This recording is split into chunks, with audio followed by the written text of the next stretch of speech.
Here's kind of the 24-hour plan. We've got a handful of people missing. I did reach out to the piano and we think they're going to make it for tomorrow. But when the girls get here, I really need your direction on making this thing click. The homeowner is going to be here tomorrow at 5 o'clock. So 24 hours out is a countdown. If there's any time to play, it doesn't need to be seen now. We need to get this thing done. Being in the house, I get word that the trucks have arrived. There's an enormous amount of anxiety and a rush of making sure that whatever was going to be is getting ready to happen. My crew says I can raise my hand really high, but I need to make sure that if I raise my hand high enough that I can answer the question. Everyone is assigned a floor. So we have Shimley on the first floor, which is kind of our Sex and the City W hotel kind of twist. And she's perfect for that. We have Valerie on the main floor with myself. All right, that one goes to the breakfast room, right over there. That one's to the study. Let's take it to the study. And Valerie's right, first chair violin to me, making sure that the master bedroom, where is the piano? Do we get a rug for the dining room? They found the piano? Oh, good, good.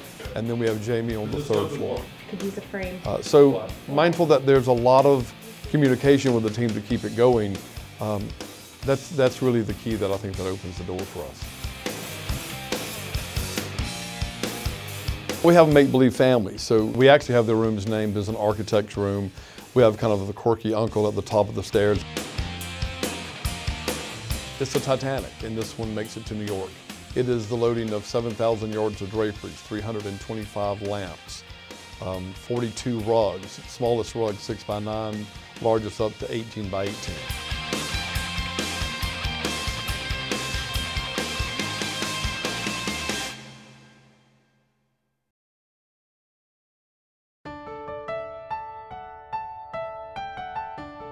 It has the bells and whistles of a pure English estate.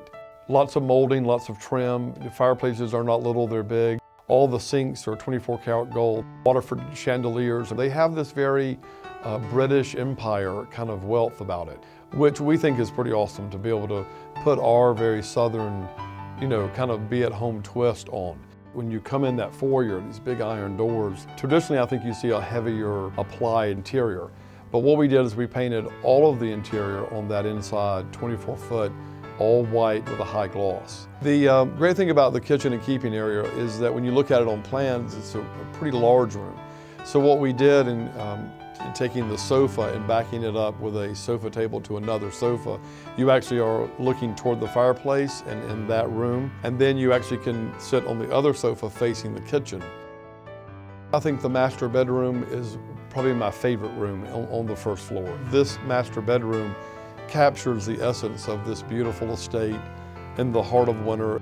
It's got a beautiful mirror reflection, very watery kind of fluid design, and I love the contrast of the velvets and the creams and the linens and the texture in that room with the mirror and the chandelier are pretty awesome.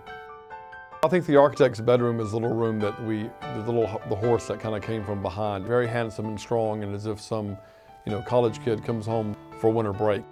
The winter living room is a room that we kind of infused with this very pretty rich ivory and almost a blue teal color. We have a wedding gown in that room. We have beautiful banquettes. There's a beautiful fireplace. It kind of feels like we're just moments away from the bride and her girls going down those steps for a wedding.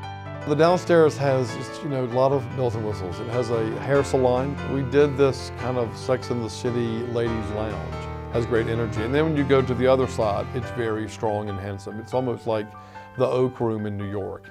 Bar seats 10, the big leather sofas and chairs are juxtaposition, so you feel like you're actually at the club.